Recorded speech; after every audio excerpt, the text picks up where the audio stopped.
Ici Satou. Lorsqu'on entre dans un nouvel environnement, comme l'entrée à l'école ou dans un emploi, on réalise parfois le nombre de personnes avec lesquelles on a des liens, même si on ne s'en était jamais rendu compte auparavant. Vicomte Satou Pendragon, je souhaite vous nommer vice-ministre du Tourisme. Un matin, quelques jours après la vente aux enchères, j'étais de retour au Château Royal. Alors que je n'étais venu que pour récupérer notre prix auprès du roi pour avoir vaincu un maître de salle, pour une raison inconnue, j'ai d'abord été convoqué au bureau du Premier ministre. Le ministre, musclé, a longuement péréambulé avant de me proposer son offre. Merci, mais je crains que ce ne soit bien au-dessus de mes compétences. Naturellement, j'ai décliné sur le champ. Aussi tentant que soit le mot « tourisme », je savais que ce n'était qu'une couverture pour une agence de renseignement. De plus, je peux difficilement accepter un poste officiel au sein du royaume sans la permission de mon véritable maître, le comte Munot. Désolé, comte Munot, je vous utilise comme bouc émissaire. Ne vous inquiétez pas, j'ai déjà obtenu l'autorisation du comte Munot pour faire cette offre. Même si cela m'a profondément choqué, Nina m'a contraint à toutes sortes de concessions pour le comté de Munot. Mon « oui fine » a capté cette dernière remarque murmurée. Je ne savais pas que le Premier ministre était suffisamment proche de la vicomte Nina Lotel, la conseillère compétente du comté de Munot, pour l'appeler par son prénom. Mais quelqu'un de plus noble et d'une plus grande expérience serait certainement bien plus. Vous êtes parfait pour ce rôle. Le Premier ministre ne m'a même pas laissé terminer ma protestation. Et je ne sais pas pourquoi il a dû prendre une pose étrange pour exhiber ses muscles en parlant. Le tourisme est un excellent domaine. Pour l'instant, le ministère ne compte que moi et quelques employés de bureau. Cependant, nous disposons déjà de chevaux golems capables de parcourir de longues distances sans relâche, et de chariots blindés conçus pour résister aux attaques des tribus les plus sauvages. Une fois le projet terminé, Sa Majesté prévoit également de nous prêter un petit dirigeable pour faire du tourisme. Le Premier ministre doit être fan de ce genre de véhicule. Il semblait impatient de l'essayer lui-même. J'apprécierais certainement de pouvoir voyager davantage, mais ce n'était pas si grave quand j'avais mes propres golems et mon dirigeable. Je suppose que le principal avantage serait de pouvoir les utiliser à découvert. Nous pouvons également vous prêter un précieux artefact de magie signale longue distance. Vous pourrez contacter la capitale à tout moment, mais son utilisation nécessite des cœurs de haute qualité. De toute évidence, un magisignal longue distance était un appareil de communication magique impossible à reproduire avec la technologie moderne du royaume de Shiga. Il permettait d'obtenir des conseils et des informations où que l'on soit en voyage. Un peu comme une ligne d'assistance téléphonique pour carte de crédit, peut-être? Aussi pratique que cela puisse paraître, cela semblait aussi me fixer plus que je ne l'aurais souhaité. De plus, vous pourriez sans doute utiliser le prestige du royaume de Shiga pour découvrir par vous-même des installations et des événements qu'aucun touriste ordinaire ne verrait jamais, savourer une cuisine exclusivement servie dans les cours royales de chaque nation visitée, etc. Bon, voilà qui me tentait un peu. Certes, je pourrais théoriquement utiliser le déploiement d'unités ou la magie spatiale d'Arisa pour m'infiltrer dans des zones interdites, mais je me sentirais probablement trop coupable pour en profiter. Vous auriez également le droit d'utiliser le budget du ministère du Tourisme pour cette année, soit 1000 pièces d'or, comme bon vous semble. Bien sûr, nous vous demanderions de soumettre des rapports de dépenses, ce n'est qu'une formalité, vous comprenez. Comme je gagnais plus d'argent que je ne pouvais en dépenser ces derniers temps, l'argent ne m'importait pas vraiment. Au contraire, je cherchais activement des moyens de l'investir. Mais que cherchait donc le Premier ministre avec tout cet appât de choix? Bien sûr, ces privilèges impliquent des responsabilités. Le Premier ministre a abordé le sujet avec un timing si parfait que je me suis presque demandé s'il avait lu dans mes pensées. Je le savais, l'autre problème était sur le point de tomber. Il allait probablement commencer à parler du travail des services secrets. Je ferais mieux de changer de sujet et de filer d'ici au plus vite avant de m'enfoncer trop profondément. Lorsque vous visiterez d'autres pays et d'autres villes, nous aimerions que vous rédigiez un rapport sur les lieux d'intérêt locaux, les spécialités culinaires, etc.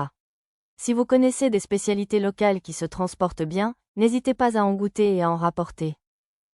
De plus, vous devez soit acquérir une recette pour chaque spécialité notable, soit chercher des moyens de la recréer, pour vous ou l'un de vos cuisiniers.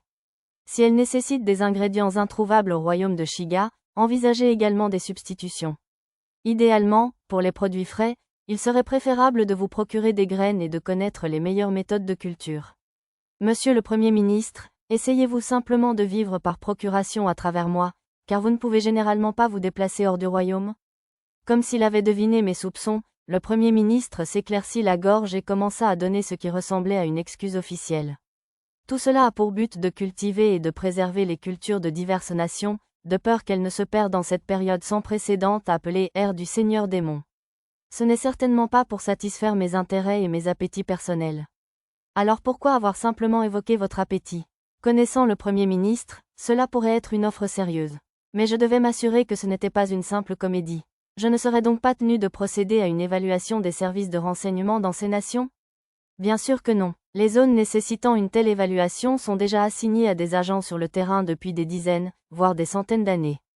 Il serait inutile d'envoyer un noble sur le terrain maintenant. Ah, il y avait donc déjà des agents qui se faufilaient dans ces zones comme des espions infiltrés. La principale raison pour laquelle je suis venu vous proposer cette offre est votre capacité unique à accumuler efficacement la culture culinaire et les recettes. Et grâce à cette collecte, nous espérons que davantage de nations développeront une relation positive avec le royaume de Shiga. Une relation positive? Je doute que je sois capable d'entretenir une telle relation. Ne vous en souciez pas. Concentrez-vous uniquement sur la nourriture, ou plutôt, sur la préservation culturelle, si vous voulez. Je n'ai pas bien compris, mais se concentrer sur la nourriture me semblait assez facile. Oh, je devrais poser une autre question. Et si la nation que nous visitons était envahie par des monstres ou des seigneurs démons? Si vous affrontez un seigneur démon ou un dragon, fuyez immédiatement. Sinon, si vous pensez que vous et votre parti pouvez triompher, vous êtes libre de les sauver ou de les abandonner comme bon vous semble. J'ai simplement hoché la tête. S'il était sérieux, alors le Premier ministre n'avait vraiment aucune intention de me restreindre. En cas de conflit transnational, bien sûr, il vous est interdit de soutenir l'un ou l'autre camp en tant que représentant du royaume de Shiga. Donc, si je veux m'impliquer dans des conflits entre nations, je dois simplement m'assurer de le faire sans que personne ne découvre qui je suis. Oh là là, je commençais à penser à accepter l'offre. J'imagine qu'on ne devient pas Premier ministre sans maîtriser l'art d'influencer les gens. Existe-t-il des dispositions pour prendre sa retraite ou démissionner? Tant que vous avez fourni un rapport sur les lieux que vous avez visités, vous êtes libre d'agir comme bon vous semble. À en juger par cette réponse, il n'avait vraiment pas l'intention de m'utiliser pour des missions de renseignement ou des affaires diplomatiques. Eh bien, dans ce cas, n'est-ce pas un peu trop avantageux pour la personne nommée?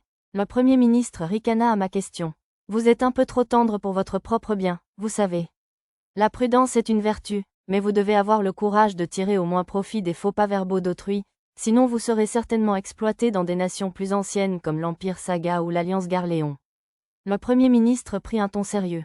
De plus, Nina et le duc Ugosh ont tous deux dit que si nous vous laissions parcourir le monde sans entrave, vous agiriez probablement de toute façon pour le bien du royaume. Cette dernière phrase fut murmurée si bas que je ne l'aurais pas entendue sans mon dondé, oui aigu. Je ne pouvais nier que cela me ressemblait. Alors, laissez-nous entendre votre réponse. Je restai silencieux un instant. Bien que tentant, accepter ce poste présentait peu d'avantages. Mais il ne semblait pas y avoir beaucoup d'inconvénients non plus. Néanmoins, si j'en étais incertain, il valait probablement mieux refuser. Un poste politique comme celui de vice-ministre ne pouvait que m'attirer des ennuis, même avec une raison aussi inventée. Juste au moment où j'ouvrais la bouche pour décliner, le Premier ministre sembla deviner mon intention et tapota une pile de livres sur son bureau. Puis il me tendit le volume relié par une ficelle. Qu'est-ce que c'est? Un recueil d'informations sur les spécialités locales et les plats gastronomiques de chaque nation, que j'ai personnellement compilé. Quoi? Un passionné de voyage comme vous ferait tout pour mettre la main dessus, hein? Ouf, je n'arrive pas à croire qu'il ait sorti un tel atout au tout dernier moment. Bien joué, Premier ministre. Si vous acceptez le poste de vice-ministre, je vous donnerai tous ces livres, ainsi que des lettres de recommandation que j'ai obtenues de personnes influentes à travers le pays. Cela devrait faciliter les négociations, même avec les chefs les plus capricieux. GG, visiblement, je n'allais pas m'en sortir. Je devais lui rendre l'appareil cette fois, même si son sourire suffisant m'irritait un peu. Après un bref moment de réflexion, j'ai finalement donné mon accord au Premier ministre. En récompense pour avoir vaincu le maître de chambrée de la strate supérieure du labyrinthe de Célivra, j'accorde au vicomte Pendragon et à sa suite 8700 pièces d'or. Nous acceptons humblement. Après avoir accepté l'offre du Premier ministre, mon groupe et moi sommes allés recevoir notre récompense de maître de chambrée des mains du roi en personne. Bien sûr, la majeure partie de l'argent provenait du butin vendu aux enchères. C'était près de 4000 pièces de plus que la récompense offerte au baronnet Gélil, noble écarlate, et à sa suite pour le maître de chambrée de la strate intermédiaire. Ce n'est pas qu'ils n'ont pas gagné beaucoup, c'est juste que nous avons gagné beaucoup trop. C'était probablement grâce à toutes les enchères fictives que j'avais faites aux enchères. Je comptais répartir cet argent équitablement entre les membres de la suite. Ils en auraient probablement besoin une fois majeurs. Ceci conclut la cérémonie de remise des prix. Sur l'insistance du Premier ministre, nous avons quitté la salle d'audience. Le roi, toujours occupé, avait apparemment beaucoup d'autres visiteurs qui l'attendaient. C'est une somme folle. Tu vas l'investir à nouveau dans la compagnie Eshigoya? Une fois parti, Arisa s'adressa à moi, ses cheveux lilas dissimulés sous une perruque dorée. J'avais prévu de la partager entre vous tous. Quoi? Non, ne fais pas ça. Tu as dépensé beaucoup d'argent pour nous élever et nous équiper tous, n'est-ce pas? Garde ça pour compenser. On en a déjà parlé. Je lançai un regard interrogateur à Lisa, qui marchait à côté d'Arisa, et elle acquiesça calmement d'un signe de tête. À en juger par l'éclat des écailles oranges qui ornaient son cou et ses poignets, ainsi que par le magnifique balancement de sa queue, elle ne semblait pas s'en offusquer. Au contraire, elle paraissait presque fière. Ce n'était pas un investissement de ma part, cependant. Ce sont juste des frais d'éducation, alors tu n'as pas à t'en soucier. Ouais, peut-être, mais quand même. Arisa n'avait pas l'air convaincue. Alors pourquoi ne pas décider ensemble de son utilisation? C'était plus de 1000 pièces d'or par personne, ce qui aurait dû suffire à toutes sortes de choses. Maître, on devrait l'utiliser pour élever les larves, je propose. Nana, blonde et plantureuse, intervint avec son langage habituel et son inexpressivité. Elle appelait toujours les jeunes enfants « larves », même si elle-même était techniquement plus jeune que, étant un homoncule qui n'existait que depuis 1 an environ. D'accord. Mia hocha la tête d'un air sage, ses couettes turquoise pâles se découvrant pour dévoiler ses oreilles d'elfe légèrement pointues. Contrairement à Nana, elle ressemblait à une enfant, mais avait en réalité plus de 100 ans. Tu pourrais peut-être créer une école de cuisine à Labyrinth City, Lulu? Oh, c'est une excellente idée. Il y a plein d'enfants qui veulent apprendre à cuisiner. Lulu rayonnait d'un sourire si beau qu'il semblait faire honte au soleil. À chaque pas, la lumière se reflétait joyeusement sur ses cheveux noirs et brillants. Je pense que vous devriez leur apprendre à préparer plein de plats de viande, monsieur. Pochi, qui arborait une coupe au carré brune, des oreilles de chien et une queue, leva la main en un salut rapide, les yeux pétillants. Une boutique d'enseigne aussi? À côté de Pochi se trouvait Tama, décontractée, aux cheveux blancs courts, avec des oreilles de chat et une queue. Maître incontesté de l'art, Tama avait créé des enseignes pour divers stands de restauration à Labyrinth City, ce qui avait entraîné une hausse massive des ventes. Si les fournitures artistiques étaient relativement chères, il serait peut-être possible de réduire les coûts à Labyrinth City. Je décidai d'essayer de créer des recettes de peinture avec les matériaux du labyrinthe et de les proposer à la guilde des marchands. Sœur Pendragon, avez-vous un moment? Je me tournai vers la source de la voix et trouvai le baronnet Gélil, le noble écarlate, en armure rouge. Son épée magique croc de branches de glace pendait déjà à sa taille, même s'il avait dû la rendre lors de l'audience avec le roi. Qu'y a-t-il? J'ai entendu dire que vous et Madame Lance-Noire avez retiré votre candidature aux 8 épéistes de Shiga. Vous ne changerez pas d'avis? Non, ni Lisa ni moi ne souhaitons rejoindre les 8 de Shiga. Il y avait probablement un intérêt direct, puisqu'il était également candidat. Aucune envie. Insinuez-vous que si vous le souhaitiez, vous pourriez vous joindre à nous quand vous le voudriez? Une légère note de colère perlait dans la voix de Monsieur Gélil. Ce n'était pas le genre de Gélil, d'ordinaire intellectuel, à s'accrocher ainsi à une gaffe verbale. Il devait être vraiment à cran. Je vous prie de m'excuser si je me suis mal exprimé et si j'ai touché une corde sensible. Je voulais simplement dire que nous nous sommes retirés parce que j'estimais que nous n'avions pas les qualifications pour être candidats aux 8 de Shiga. J'ai rassuré Gélil grâce à mes compétences en fabrication et en excuses. Quelle qualification? Je ne pouvais pas être honnête et dire, nous ne sommes pas assez loyaux envers le royaume de Shiga, alors je me suis contenté d'un sourire vague sans répondre à sa question. Heureusement, il n'a pas insisté davantage et je lui ai dit que j'attendais avec impatience sa nomination comme nouveau membre des 8 Shiga avant notre séparation. Je pensais vraiment que ses chances étaient élevées.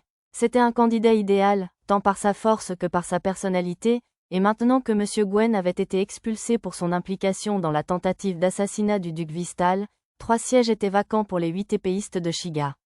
Sire Pendragon, Votre Excellence. Cette fois, c'est un chambellan du château qui s'est adressé à moi. Je pensais qu'il était un messager pour la princesse Sistina, amie de Mia et d'Arisa, mais j'ai découvert qu'il était en fait du ministre de la guerre, le marquis Kelton. Il m'a dit avoir reçu une lettre et un message du marquis. De qui s'agit-il, marquis Kelton? Il est écrit que le grand-père de mademoiselle Sina vous remercie de l'avoir sauvée et vous invite à visiter son manoir. J'ai adressé la première partie à Arisa, et la seconde à Tama et Pochi, les invités. Nous sommes invités chez notre meilleur ami, monsieur Yae, Fun. Pochi et Tama ont pivoté sur eux-mêmes pour danser. Ils semblaient fous de joie d'être invités chez leur meilleur ami. Plusieurs autres personnes m'ont ensuite arrêté dans le hall, jusqu'à ce qu'un messager de la princesse Sistina vienne nous convoquer dans sa salle de réception. Seigneur Satou, Dame Mia, Arisa. Bienvenue à tous. À notre arrivée, la princesse nous a accueillis avec un sourire. Elle a adressé à Mia un titre honorifique, car les elfes de la forêt de Bolénan sont très respectés dans tout le royaume. Pour moi, d'un rang bien inférieur au sien, c'était à cause de sa fascination pour mes dons de développement de sorts. Qui, Mia inclina la tête vers une jeune fille qui ressemblait beaucoup à la princesse Sistina.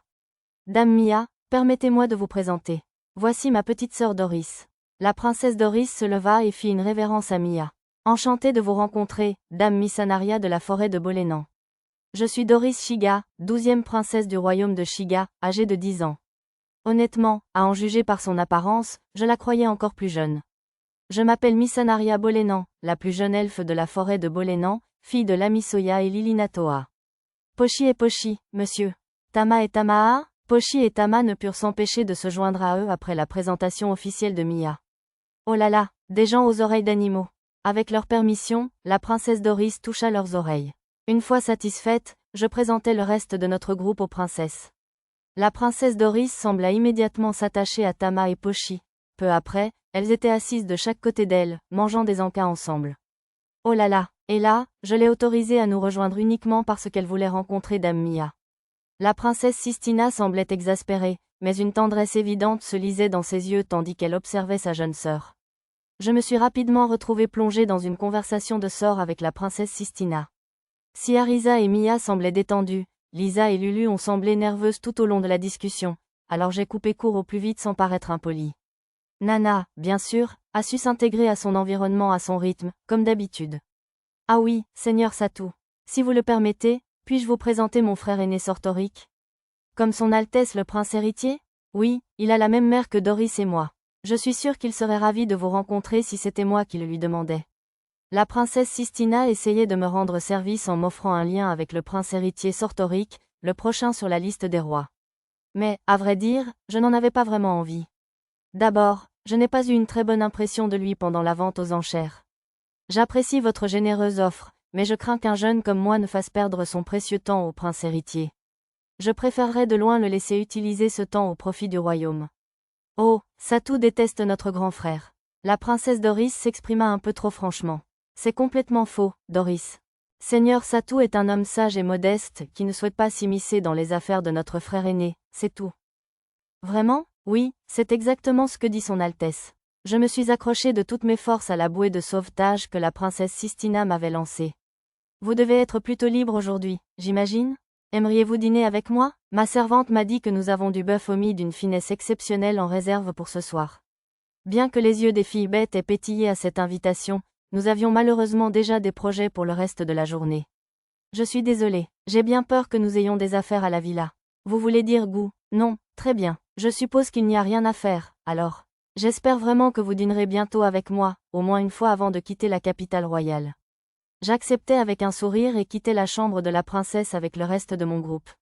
Notre prochaine destination était la villa indépendante sur le domaine du château, où les nobles étaient assignés à résidence. Mademoiselle Lulu, Mademoiselle Nana. Contente de vous voir, Chérine. Vous êtes-vous entraînée? Je vous demande. Bien sûr, la jeune fille qui nous accueillit avec un grand sourire était Mademoiselle Chérine, fille aînée de Monsieur Roitol Gwen, ancien membre des 8 Shiga. Après avoir été entraînée par Lulu et Nana, elle entrait officiellement à l'école de chevalerie de l'Académie royale ce printemps. Allô?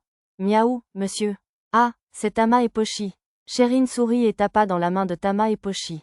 Elles étaient devenues proches toutes les trois après avoir survécu à une intense bataille lors de l'expédition de printemps, qui impliquait à la fois la classe spéciale de l'école des chevaliers et la classe de maternelle. Salut Satou. Tandis que je regardais les enfants bavarder joyeusement, un homme géant sortit de la cour, accompagné d'une femme et d'un jeune enfant, Monsieur Gwen, sa femme et sa deuxième fille. Merci de veiller sur notre Chérine. Oh, je n'ai pas fait grand-chose. Si vous devez remercier quelqu'un, remerciez les filles. Je vais le faire, alors, dit-il avec un léger sourire, avant de se diriger vers Chérine et les autres. Mademoiselle Lulu, Mademoiselle Nana. Grâce à vous, Chérine a pu garder la tête froide sur le champ de bataille et survivre. C'est aussi votre entraînement qui l'a aidée à être acceptée à l'école des chevaliers. Je vous suis profondément reconnaissante à toutes les deux. Oh, non, pas du tout. Oui, Gwen, nous acceptons vos remerciements, je réponds. En contraste frappant avec la réaction inquiète de Lulu, Nana semblait distante. Ces dames sont tes professeurs, grande sœur? C'est vrai, Mademoiselle Lulu est bien plus forte qu'elle n'en a l'air, tu sais. Oh, cool, Chérine répondit fièrement à sa jeune sœur, qui lui avait murmuré à l'oreille. Ah oui, mademoiselle Pochi, mademoiselle Tama. Je n'ai revu ma fille que grâce à vous qui avez vaincu ces monstres imposants. Je vous remercie et salue votre courage. Je rougis, monsieur. Elles se trémoussèrent toutes les deux timidement. C'est Hikaru qui a achevé le monstre géant, monsieur, ajouta Pochi. Hikaru, est-ce la duchesse Mitsukuni? J'acquiesçai, un peu surprise qu'il soit au courant. Ne vous inquiétez pas, j'ai déjà remercié son excellence. Tama et Pochi acquiescèrent. Hikaru était apparemment venu nous rendre visite le lendemain de l'incident. Alors que nous discutions de Hikaru, de mademoiselle Chérine, etc., le responsable de la villa nous ordonna finalement de prendre congé. Dis donc, Satou, si tu en as l'occasion. Prends garde à Dame Somiena aussi, d'accord? Somiena était la plus jeune fille du duc Vistal et avait personnellement empêché Gwen de tuer son maître, le duc Vistal, au péril de sa vie. Il devait lui éprouver une profonde gratitude, car il n'agissait pas de son plein gré. Bien sûr, je ne peux pas promettre de lui être d'une grande aide, mais je serai au moins à l'écoute de ses soucis. C'est plus que suffisant. Merci, Satou. Ignorant l'insistance du superviseur, je serrai la main de monsieur Gwen, saluai le reste de sa famille et quittai la villa. Maintenant que nous avons reçu notre récompense de Sa Majesté, décidons à qui les orbes de dons seront destinés, d'accord?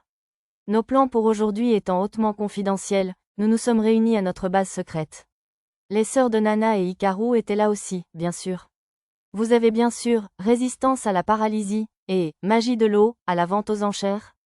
C'est exact. Lulu avait déjà utilisé l'orbe analyse des marchandises, récupérée dans le butin de notre maître d'étage et acquis la compétence.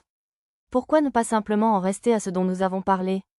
Notre tank Nana ou notre guérisseuse Mia prendront résistance à la paralysie, et Nana ou Lulu prendront magie de l'eau. Bon, laquelle utiliserait résistance à la paralysie? Nana, répondit immédiatement Mia. C'est vrai, ce serait peut-être mieux pour notre utilisatrice de bouclier de l'avoir. Comme personne d'autre n'y avait d'objection, la compétence résistance à la paralysie fut attribuée à Nana. Et magie de l'eau. Je me retire, je déclare. Je vais attendre aussi. Techniquement, je peux utiliser des sorts de niveau 1 sans avoir la bonne compétence magique, tant que ça ne me dérange pas d'avoir un petit mal de tête, donc je n'en ai pas vraiment besoin. Et toi et les autres sœurs, Adine? Tu n'as personne qui connaisse la magie de soin, n'est-ce pas? En guise de compromis, Arisa offrit l'orbe à l'aînée des sœurs, Adine, alias numéro 1. Pouvons-nous vraiment prendre un objet aussi précieux?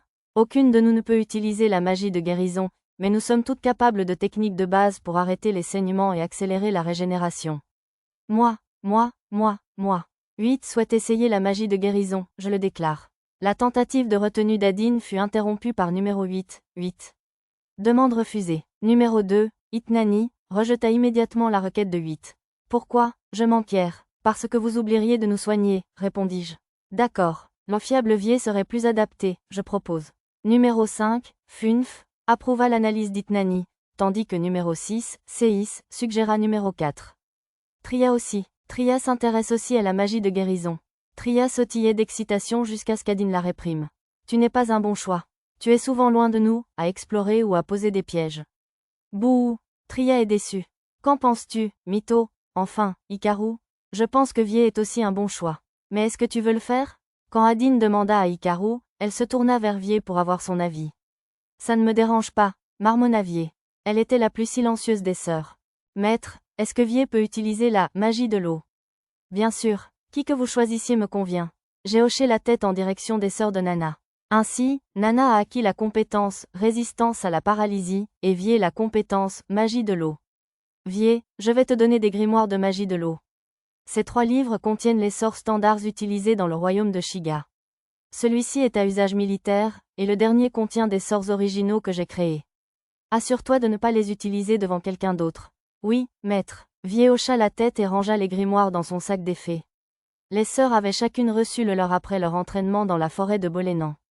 Quand Lulu retourna chez nous préparer le dîner, je laissai tout le monde faire ce qu'il voulait pendant un moment.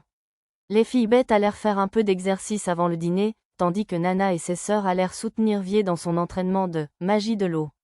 Maître, ce sont les parchemins qu'on a trouvés aux enchères? Oui, je me suis dit que je pouvais les utiliser maintenant. Je me dirigeais vers un espace ouvert pour discuter avec Arisa. Mia et Hikaru m'accompagnèrent également. Nous avons acquis 3 parchemins aux enchères. Le sort de magie spatiale, transfert de matière, permettait de déplacer des objets inertes.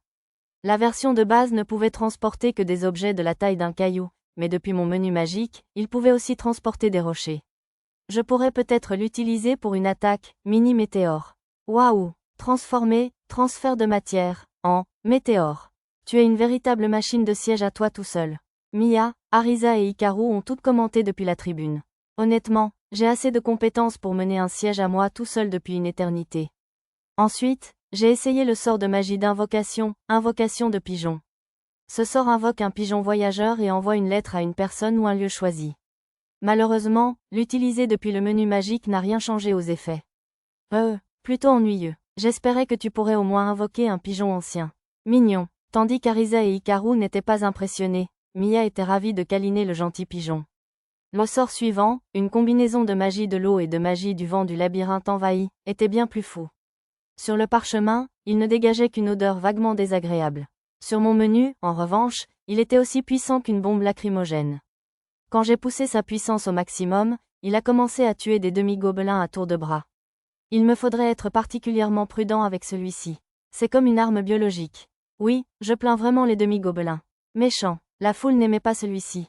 Avec sa puissance réduite au minimum, il pourrait être utile pour distraire les gens. Les demi-gobelins du labyrinthe devraient supporter mes expériences jusqu'à ce que je maîtrise son utilisation. C'est tout? Tu n'as pas reçu un parchemin douteux du vicomte Siemon? J'avais oublié le mystérieux parchemin jusqu'à ce qu'Arisa me le rappelle. C'était le moment idéal pour l'utiliser. Quel genre de sort est-ce? C'est un sort de magie des ombres appelé miroir des ombres. Je ne sais pas exactement à quoi il sert. Ce sort ne figurait pas dans le grimoire de magie des ombres du roi Zen mort-vivant que j'ai trouvé au berceau de Trazayuya. Tu le connais, Hikaru? Demanda Arisa. Oui, j'ai eu une petite altercation avec des spécialistes de ce sort dans l'Empire Flux. Hikaru expliqua qu'il y avait eu un groupe agaçant appelé le verger de pêche fantôme, et elle s'énervait en repensant au passé. Alors, à quoi sert ce sort? Il utilise une ombre pour afficher quelque chose qui est visible depuis une autre ombre. On entend aussi des voix, mais c'est bidirectionnel, donc ce n'est pas idéal pour la surveillance secrète. C'est plutôt une sorte de version visioconférence de téléphone. La plupart des utilisateurs du sort étaient limités à une distance de quelques kilomètres, quelques-uns parvenaient à l'utiliser à portée d'une seule ville, au mieux. Mais comme il existe peu de sorts permettant de voir quelqu'un et de lui parler directement, les puissants de l'Empire de Flux avaient leurs propres utilisateurs de miroirs d'ombre. C'est ce qui a permis à ces imbéciles du verger de pêche fantôme de semer le trouble. Hikaru prit un air amer en terminant sa déclaration. Ce groupe avait dû lui causer beaucoup de soucis. Lulu est venu nous chercher avant que je puisse vraiment le tester, mettant fin aux expériences magiques de la journée une fois le nouveau sort ajouté à mon menu magique. J'ai aussi utilisé les autres parchemins obtenus avec l'aide du Premier ministre, comme le sort militaire de magie de la terre lancé de fer et les sorts de magie du vent turbulence et marteau tombé. Comme les autres parchemins commandés au vicomte Siemon ne seraient probablement pas prêts avant notre départ de la capitale royale, je devais trouver un bon moment pour aller les récupérer en tant qu'Akindo, le marchand personnel du vicomte Pendragon. Le lendemain de notre visite à la villa, je me rendis avec les jeunes filles bêtes au manoir du ministre militaire, le marquis Kelton. Derrière l'imposant portail, digne d'une demeure militaire, se trouvait un magnifique jardin fleuri. Pochi, Tama, ma meilleure amie, monsieur. Et nos acolytes aussi? Une garden party battait son plein. Outre la petite fille du vicomte Kelton et la meilleure amie de Pochi et Tama, mademoiselle Sina, leur acolyte, étaient également présents, ainsi que d'autres jeunes garçons et filles. Pochi et Tama levèrent les yeux vers moi pour me demander la permission, et je leur fis signe d'un signe de tête qu'ils pouvaient aller jouer. Allons, bonjour, Satou.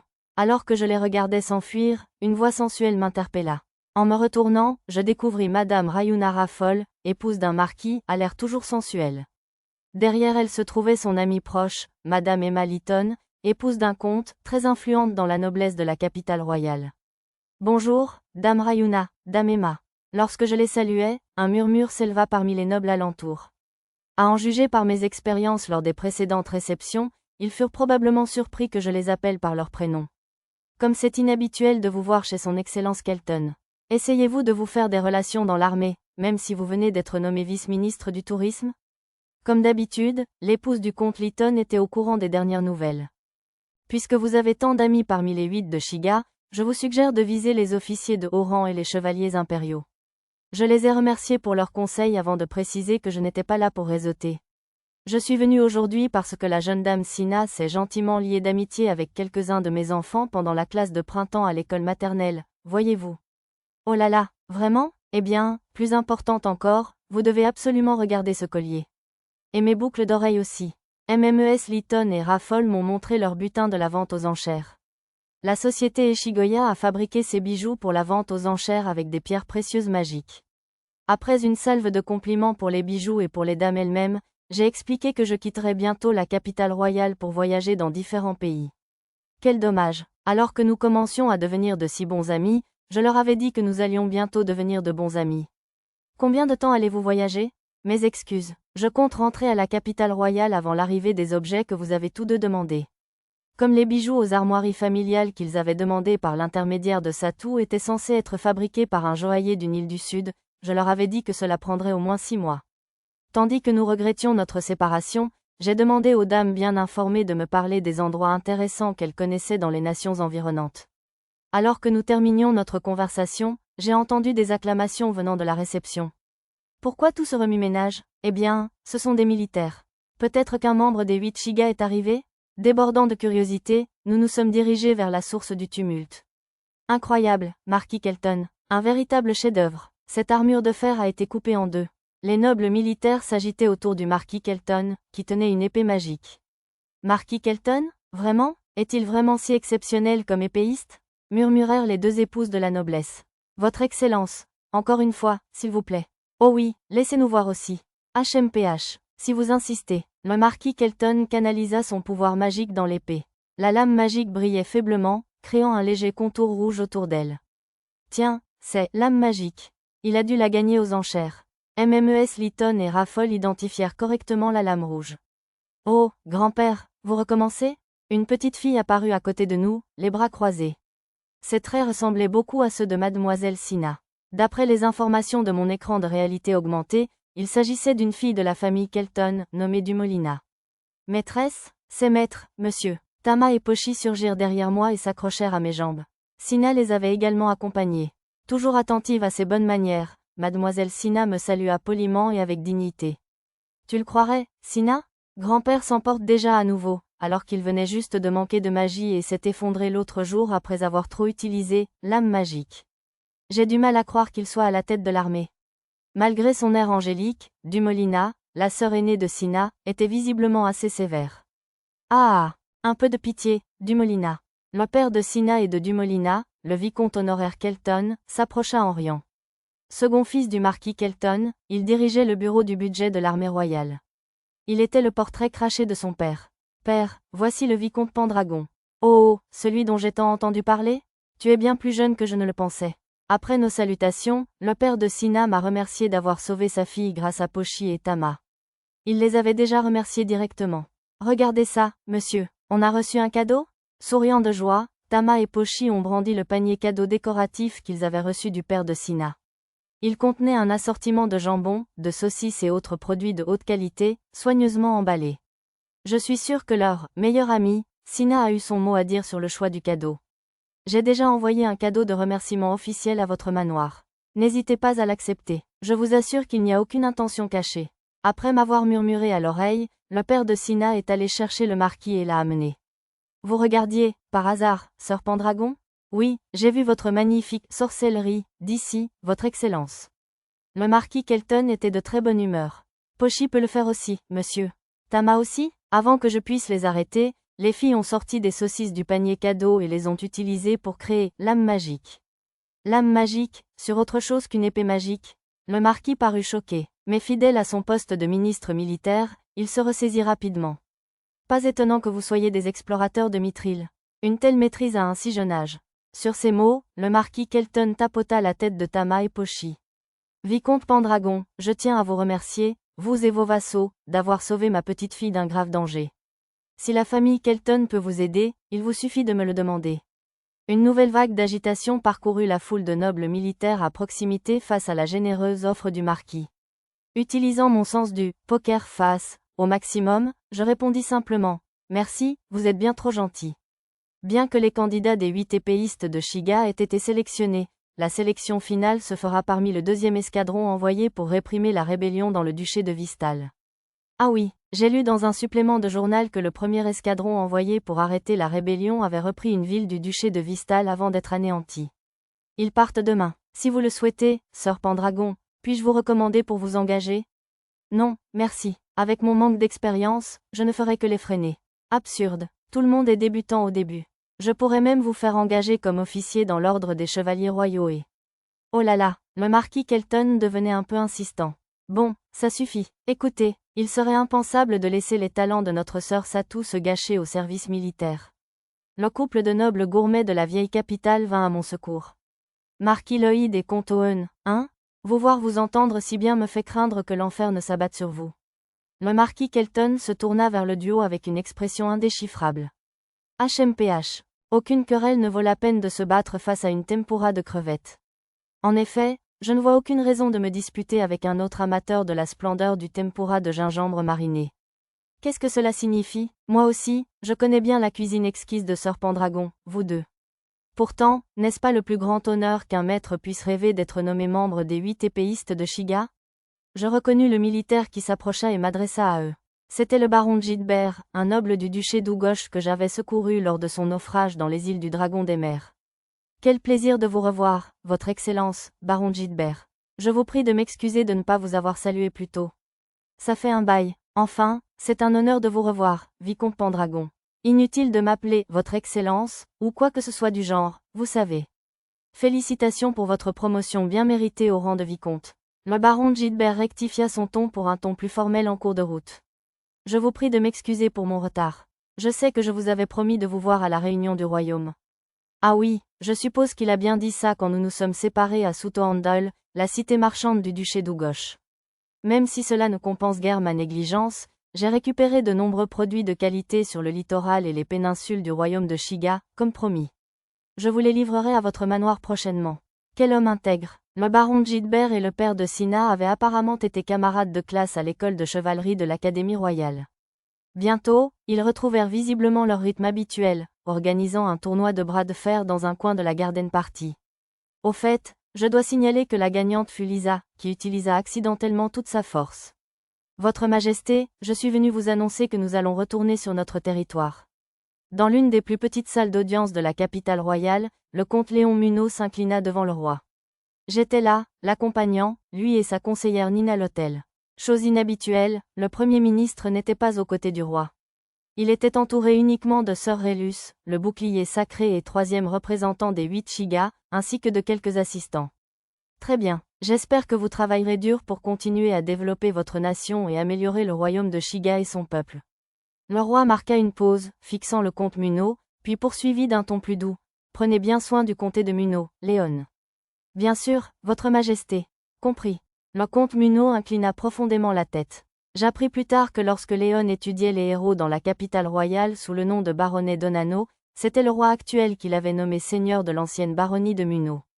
C'est peut-être pour cela que le roi semblait s'intéresser de près au comte Munot. Pendant que je réfléchissais à tout cela, la réunion prit fin et nous quittâmes la salle d'audience. Comte Munot, rentrerez-vous aussi chez vous à bord du prochain dirigeable? Nous interpella le comte Kouanou dans le hall. Il était en route pour nous annoncer son retour, comme le comte Munot venait de le faire. Oui, c'est exact. Et vous, comte Kouanou? Tout à fait. J'ai hâte de faire notre voyage. Le voyage vers le nord-est du royaume se ferait par avion jusqu'au duché d'Ugosh, puis par bateau sur le grand fleuve jusqu'à la limite nord du comté, et plus au nord de la en calèche. Cela signifiait que le comte Kouanou suivrait le même itinéraire jusqu'à la ville de Munot. Voyagerez-vous aussi avec le comte Munot, Sir Pendragon? Non, je m'arrêterai à la cité du labyrinthe, puis je voyagerai vers différentes nations. Ah bon? Eh bien, c'est bon de voyager tant qu'on est jeune. Élargissez vos horizons et trouvez de nouvelles façons d'aider le comte Munot, hein? J'acquiesçai à ses encouragements et le remerciai de m'avoir prêté son épée lors de l'incident de la cérémonie de purification du mal. Oh, pas du tout. Une épée n'est rien de plus qu'un ornement pour un seigneur. Mais, à propos de l'épée que vous m'avez rendue, où l'avez-vous emmenée pour l'entretien? J'ai demandé à un ami de la réparer. Y avait-il un problème de qualité? Bien au contraire, je suis impressionné par la qualité de leur affûtage. Il a coupé plus proprement que jamais lors de mon essai. J'espérais que vous me présenteriez ce maître artisan. Désolé, je ne peux pas. Je l'ai fait moi-même. C'est l'œuvre d'un forgeron du nom d'Héphaïstos. Il est très talentueux, mais je crains qu'il soit aussi assez volage et qu'il se déplace fréquemment. Je n'ai pas la moindre idée d'où il peut bien être en ce moment. Un maître forgeron itinérant, hein. Vos relations ne cessent de m'étonner, Sir Pendragon. Grâce à mon talent en fabrication, le comte Kouanou a gobé mon histoire. Alors, dites à votre maître forgeron de passer à mon château s'il se trouve un jour dans le comté de Kouanou. HMPH, Héphaïstos. D'accord, Héphaïstos. Je le ferai savoir à mes gardes et vice-rois, alors.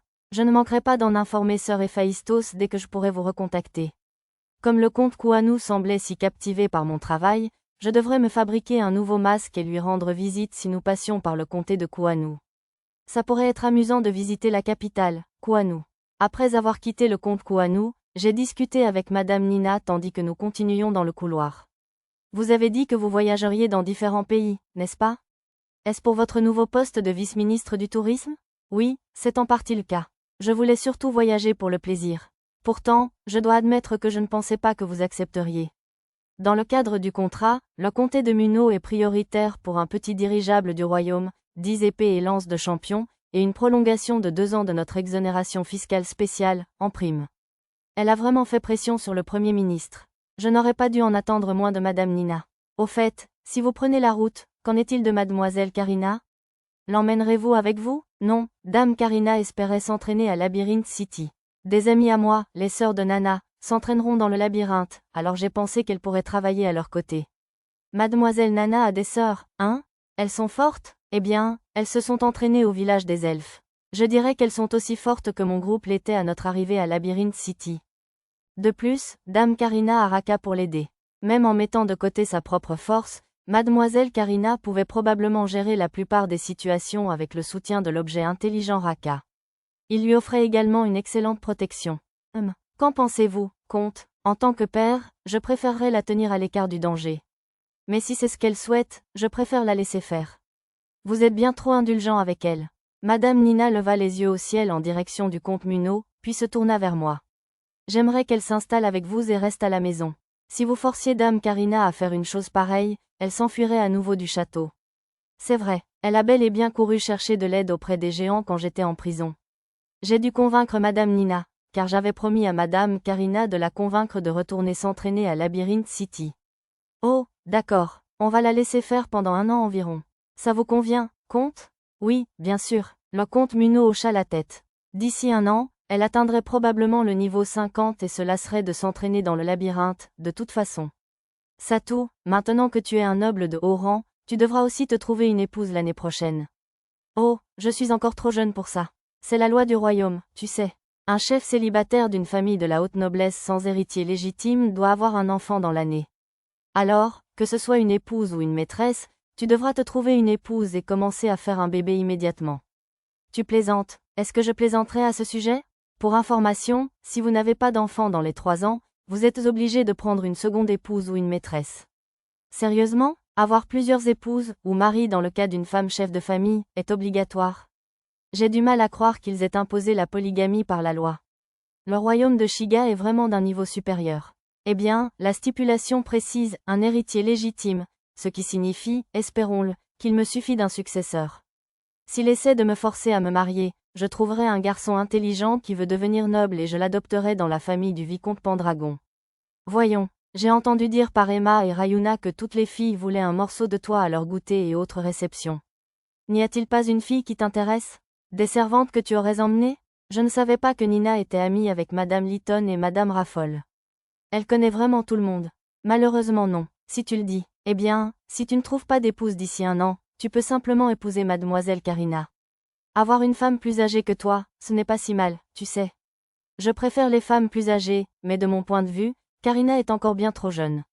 J'ai invoqué la formule classique de la procrastination, j'y réfléchirai, pour éluder la question, et j'ai accompagné le comte Muno et ses compagnons visiter le manoir qu'il avait reçu du roi. Le soir même, après avoir visité le nouveau manoir Muno, je me suis rendu à la compagnie Eshigoya pour terminer quelques travaux avant de quitter la capitale royale. Bon retour, Seigneur Kuro. Merci, Madame la directrice. La belle et blonde directrice, Eleuthérina, m'a accueilli avec un sourire radieux. Seigneur Kuro, j'ai rassemblé tous les lingots, pierres précieuses et déchets de raffinement que vous avez demandés. Les métaux précieux se trouvent dans le trésor souterrain, et le reste a dû être conservé dans un entrepôt de réserve de l'usine, vu la quantité considérable. Tu travailles vraiment vite, Tifalisa. La secrétaire générale, une charmante jeune fille aux cheveux argentés nommée Tifalisa, me tendit un inventaire. J'achetais en masse différents types de lingots pour la transmutation, la création d'outils magiques et d'autres usages divers. Les pierres précieuses de récupération servaient à la fabrication de bijoux magiques, et les déchets de raffinement à l'extraction de métaux rares. Apparemment, elle avait réussi à acheter ces derniers en gros à prix cassé. En parcourant les papiers, j'eus besoin de toute ma maîtrise du « poker face » pour ne pas afficher un sourire satisfait. Le platine et l'iridium sont des métaux rares. As-tu noué un nouveau contact commercial? Oui, la société Sabé a entendu dire que nous cherchions à acheter des lingots de métal et est venue conclure un accord avec nous. La société Sabé était dirigée par un homme de la tribu des Weasel, M. Omimudori. Ces lingots étant difficiles à traiter, il n'avait aucun acheteur intéressé et était disposé à nous les vendre au même prix que des lingots d'or. Ils avaient également tenté de nous vendre 3 parchemins de magie spirituelle, un achat que les dirigeants ont suspendu. Des parchemins de magie spirituelle? Étaient-ce les parchemins d'invocation de morts-vivants de la vente aux enchères? Probablement, oui. Ils avaient aussi essayé de me les vendre sous le nom de Satu, mais j'ai refusé, car les parchemins de magie spirituelle sont considérés comme une zone grise morale et pourraient susciter des rumeurs peu recommandables. Ils ont donc plutôt essayé de les vendre à la compagnie Eshigoya. Et vous les avez mis en suspens? Eh bien, acheter des parchemins de magie spirituelle est tabou, alors on voulait d'abord obtenir votre autorisation. Je vois, mais aviez-vous un acheteur en tête si on les achetait? Ce n'était certainement pas le genre de choses qu'on pourrait utiliser à la compagnie. Oui, le vicomte Pendragon collectionne les parchemins. Alors, vous essayez de gagner ses faveurs? Non, au contraire, il nous a déjà rendu de nombreux services. J'espérais qu'on pourrait lui rendre un peu l'appareil. Hein? Quand ai-je rendu service à la compagnie, déjà? Je vois, j'autorise l'achat. La décision finale vous appartient. Comme je ne suis pas vraiment fan d'horreur, je n'ai pas vraiment envie de me mêler de contrôler les morts-vivants avec la magie spirituelle. Le sort de magie spirituelle, fabrication d'os, me sert beaucoup, cependant. Les autres matériaux sont-ils aussi dans les entrepôts? Oui, tout ce qui nécessite une conservation au froid se trouve dans l'entrepôt numéro 2.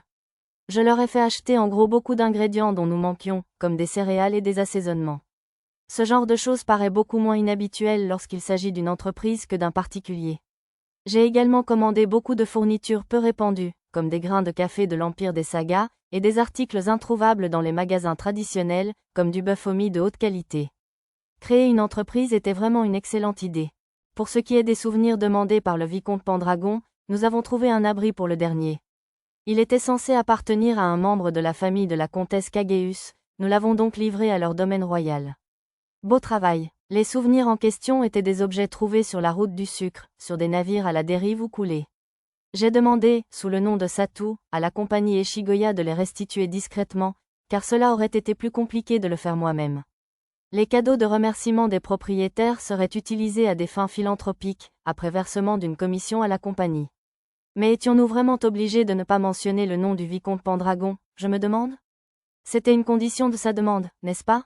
Eh bien, oui, je me sens encore coupable, cependant. C'est comme si nous l'avions privé d'une occasion idéale de nouer des relations positives avec toutes sortes de nobles et que nous nous en étions attribué tout le mérite. Ne vous inquiétez pas, directeur. Je ne voulais pas nouer des relations qui pourraient déboucher sur d'autres demandes en mariage. S'il avait voulu cela, il ne nous aurait pas demandé de garder son nom secret. Bien sûr, alors que le directeur n'avait toujours pas l'air satisfait, Tifalisa passa au sujet suivant, d'autres documents en main. Seigneur Kuro, son Excellence le Premier ministre nous a contactés pour recruter du personnel. Quel genre de personnel? Eh bien, Eleuthérina hésita. Tifalisa lui fournit la réponse. Pippin, le voleur fantôme, et Charururuun, le voleur des ombres. J'avais eu des accrochages avec Pippin, Kuro, et Charururuun, Satu. J'avais attrapé Pippin lorsqu'il avait volé l'anneau de prière à l'hôtel des ventes, et appréhendé Charururuun lorsqu'elle avait tenté de dérober l'œil du dragon au château royal. Tous deux furent livrés aux autorités du royaume de Shiga et finalement condamnés à l'esclavage, du moins c'est ce que je pensais. Des voleurs? Comment les utiliserions-nous à la compagnie? Je pensais plutôt que le Premier ministre les utiliserait davantage dans son agence de renseignement. Son Excellence a suggéré qu'ils pourraient servir à recueillir des informations pour Sir Nanashi le héros ou à entreprendre divers travaux. D'accord, nous manquions de ce genre de talent. Mais je ne pensais pas que des individus aussi déterminés seraient faciles à gérer. Je préférais gérer les choses avec la magie spatiale et mes compétences démesurées plutôt que d'accepter un travail inutile. Sir Nanashi n'a pas besoin de ce genre de choses.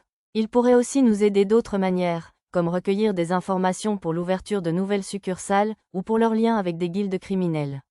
Si vous avez besoin d'eux au sein de l'entreprise, très bien. mais ils sont réactifs. Ne les laissez pas accéder à des informations confidentielles. Compris, sire. Mais il y avait une condition pour embaucher des esclaves. Une condition? Pippin et Sharururuun avaient chacun une demande. Laquelle? Ils ont dit qu'ils n'en parleraient que lorsqu'ils vous rencontreraient, Seigneur Kuro. D'accord. J'étais un peu curieux. Je pourrais aller les rencontrer une fois mon affaire à la compagnie Eshigoya terminée et avoir récupéré les matériaux que j'avais achetés.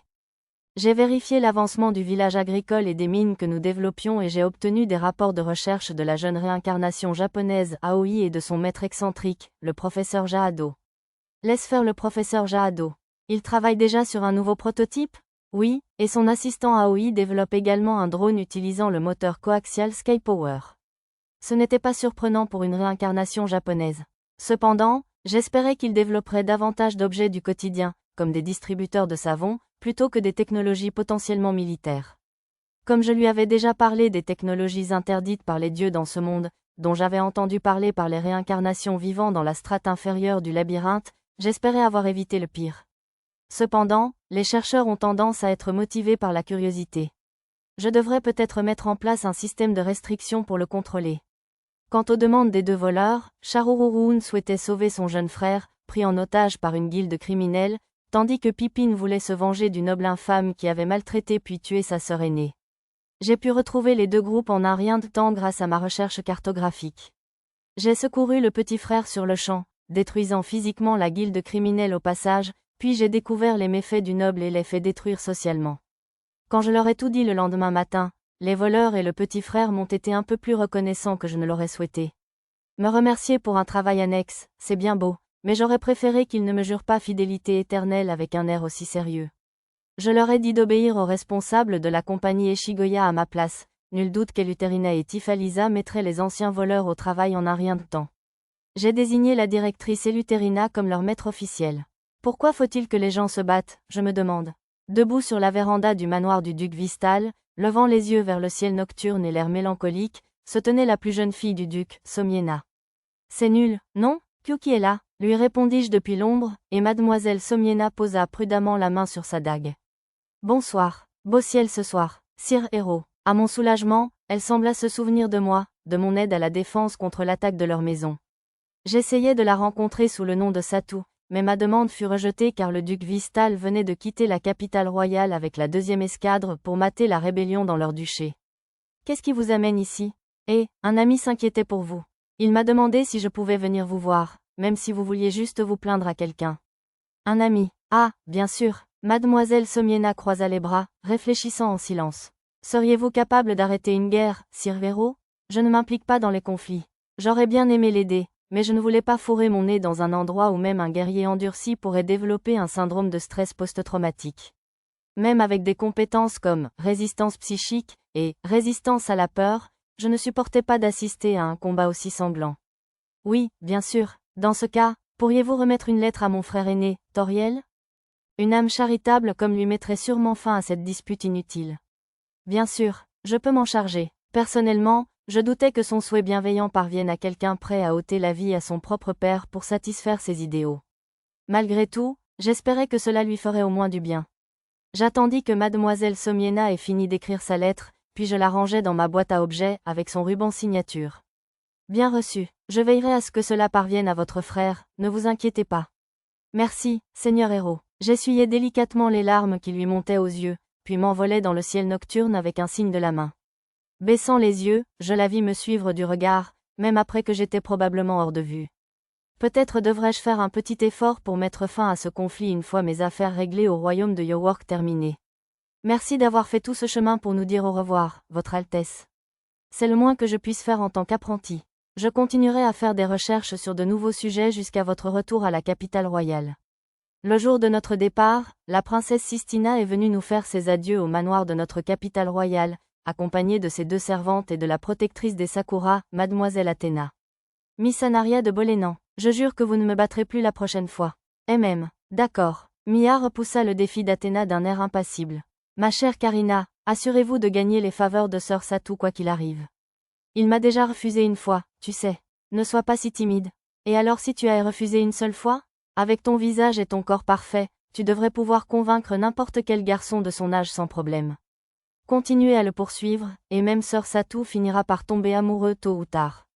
Mondondé, oui fine, a capté les encouragements chuchotés de la princesse Ménéa à mademoiselle Karina. Le buste magique de Karina est certainement assez puissant pour me faire tomber amoureux, au sens propre comme au sens figuré. Nous avons aussi beaucoup d'autres visiteurs. Des sculpteurs de l'atelier étaient venus saluer Tama. Ce n'est pas encore officiel, mais votre statue a remporté le prix spécial du jury lors de ce concours. Oh, très bien, c'était impressionnant. Il faudrait fêter ça plus tard. Jeune maître, ceci est de la part de nos managers. Et ceci est de la part de nous tous, employés. Luna, la noble fille qui chevauchait un loup de pierre, et Neru le roux était venue de la part de la compagnie Eshigoya. Merci, mademoiselle Luna, mademoiselle Neru. Dites à la directrice Eleuthérina et aux autres que Satou vous adresse ses plus sincères remerciements. Je leur ferai signe. C'est bon, je voyais bien que le paquet emballé contenait les 3 parchemins dont j'avais parlé avec eux sous le nom de Kuro. Je les garderai peut-être en réserve, sauf si j'en avais besoin. Neru m'a aussi donné des pâtisseries emballées et des arêtes de saumon sakura frites. Un encas parfait pour notre voyage. Après avoir fait nos adieux, il était temps de monter dans le nouveau wagon blindé du ministère du Tourisme et 3 autres wagons empruntés. Bon, on y va. Remarquant l'air triste d'Hikaru, je l'ai interpellé à nouveau avant de monter à bord. Je vous appelle plus tard ce soir. D'accord, j'espère que vous passerez un bon voyage. Merci. J'espère que vous pourrez aussi retrouver votre Ichiro Suzuki, Hikaru. Oui. Une fois sûr que son expression s'était un peu éclaircie, je suis monté dans le wagon. Même si c'était difficile de quitter tout le monde, nous lui avons fait signe et avons continué notre chemin. Mademoiselle Mia, mademoiselle Arisa. Les élèves de l'école de magie, les professeurs et même le directeur, qui admiraient tous Mia et Arisa, nous attendaient près de la porte sud de la capitale royale pour nous dire au revoir. La meilleure amie et les hommes de main de Pochi et Tama étaient également présents. Après qu'ils se furent tous dit au revoir, nous avons remis les carrosses à contre-cœur en marche. C'est un chant d'adieu. Mia ferma les yeux et écouta la mélodie au loin. Au sommet d'une tour, aux portes extérieures, un groupe de musiciens talentueux jouait un air d'adieu pour Mia et nous tous. Une sortie des plus prometteuses. De nombreux citoyens de la capitale royale nous regardaient passer avec fascination. Mademoiselle Loulou, mademoiselle Nana, Chérine, élève Chérine, continuez à vous entraîner jusqu'à notre prochaine rencontre, je vous le déclare. Mademoiselle Chérine a couru après les carrosses roulants, agitant frénétiquement la main. Elle avait dû courir jusqu'ici pour nous dire au revoir. Pochi, Tama, mademoiselle Pochi, mademoiselle Tama, ma meilleure amie. À bientôt, messieurs. Tama et Pochi se penchèrent par la fenêtre, saluant les jeunes hommes de main qui trébuchaient pour poursuivre la calèche, ainsi que mademoiselle Sina, portée par un chevalier musclé qui courait à leur côté. Finalement, la calèche prit de la vitesse et nous laissâmes les enfants derrière nous pour rejoindre la route principale. C'est toujours difficile de se séparer de personnes qu'on a aimées, mais on peut revenir leur rendre visite quand on veut, et on se fera aussi de nouveaux amis en voyage. Plutôt que de pleurer un au revoir, je pense qu'il vaut mieux profiter du voyage pour avoir des anecdotes amusantes à partager avec eux lors de nos prochaines rencontres. La douce lumière printanière nous réchauffait le cœur, promettant un voyage agréable.